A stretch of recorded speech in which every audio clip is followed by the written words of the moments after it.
एका मुलीने नाही म्हटलं तर समाज तिच्या पाठीशी खंबीरपणे उभा राहतो आणि ते योग्यच आहे.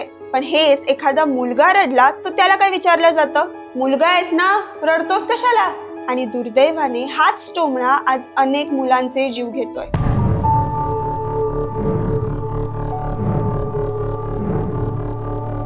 प्रेम करणं गुन्हा आहे की पुरुष असणं? तुम्हाला तो बोरिवली स्थानकातला व्हिडिओ आठवतोय का? भर गर्दीत एका कोपऱ्यात हुंदके देऊन रडणारा तो मुलगा रडला म्हणजे तो कमकुवत आहे का? की त्याच्या भावनांना समाजात किंमतच नाहीये? आजचा हा व्हिडिओ महिलांच्या विरोधात नाहीये, तर पुरुषांच्या त्या वेदनांबद्दल आहे ज्या कधीच उघडपणे ऐकल्या जात नाही. अचानक हे विषय कसे काय सुचले ते जाणून घेण्यासाठी हा व्हिडिओ शेवटपर्यंत पहा.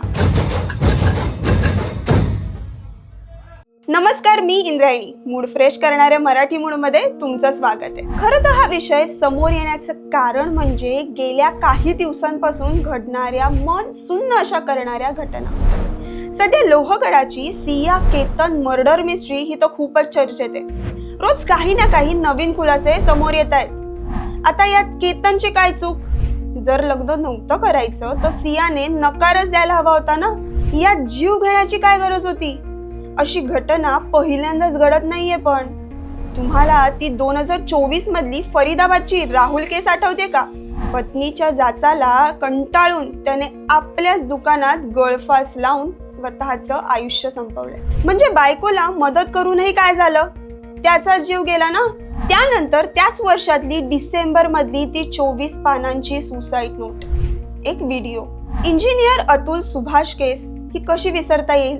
सासरच्या छळाला आणि 16 लाखांच्या मागणीला कंटाळून त्या हसत्या खेळत्या तरुणाने स्वतःचा जीव दिलाय. मागच्याच वर्षी म्हणजे 2025 मध्ये मेघालयात झालेली सोनम रघुवंशी आणि राजा केस ही तुम्हाला आठवतच असेल ना. हनीमूनला गेलेल्या सोनमने प्रियकराच्या साथीने आपल्याच नवऱ्याचा खून केला आणि धक्कादायक म्हणजे तिला जामीनही मिळालाय. त्यानंतर त्यावर सार्वजनिक आक्रोशही झाला, पण त्याचाही काहीच फायदा झाला नाही. मार्च 2025 मधली मुस्कान रस्तोगी आणि सौरभ राजपूत ही केस तर अजूनच भयंकर आहे, जिथे प्रियकरासोबत मिळून सौरभचे तुकडे करून निळ्या ड्रम मध्ये भरण्यात आलेले. जेव्हा एखादा पुरुष चूक करतो तेव्हा कायदा आणि समाज त्याला क्षणभरात संपवून टाकतो. पण जेव्हा एखादा अतुल, एखादा राजा किंवा मग एखादा राहुल हा बळी पडतो तेव्हा हा समाज इतका शांत का असतो? म्हणजेच पुरुष सत्ताक संस्कृतीच्या नावाखाली आज खरोखरच मुलांच्या भावना समजून घ्यायला कोणीच उरलं नाहीये. एका बाजूला नात्यातील ही क्रूरता मन सुन्न करते, तर दुसरीकडे जगात खरं प्रेम सुद्धा जिवंत आहे हे दाखवून देतं, फक्त कधी वेळ साथ देत नाहीये. नेपाळी इन्फ्लुएन्सर बिबेक पेंगानी आणि सृजना सुवेदी यांच्यासोबत सुद्धा असंच घडलंय. 8 वर्षांच्या प्रेमानंतर त्यांनी लग्न केलं.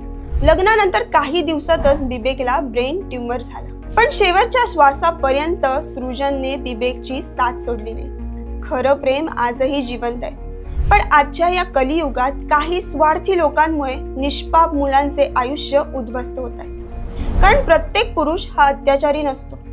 आम्ही कोणा क्रूर कृत्य करणाऱ्या पुरुषाला पाठिंबा नाही देते, पण ज्याप्रमाणे महिला अत्याचार सहन करतात त्याचप्रमाणे काही पुरुषही अन्याय सहन करून जगणार आहेत. पण त्यांची गोष्ट कदाचितच आपण ऐकत असतो.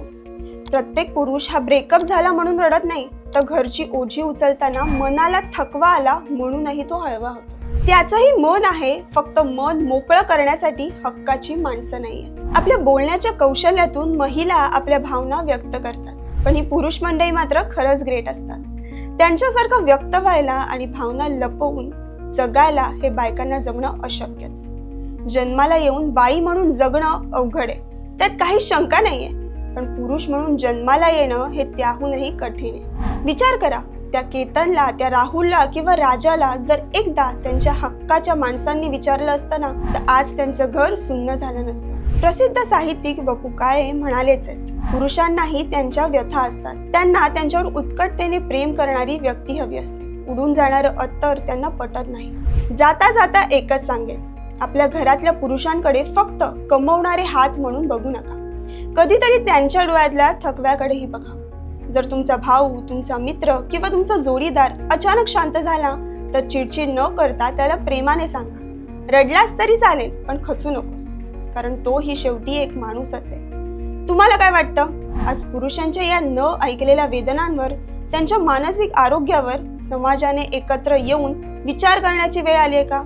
आपल्या आयुष्यातील प्रत्येक महत्त्वाच्या पुरुषासोबत आणि कुटुंबासोबत हा व्हिडिओ नक्की शेअर करा. जय हिंद, जय महाराष्ट्र.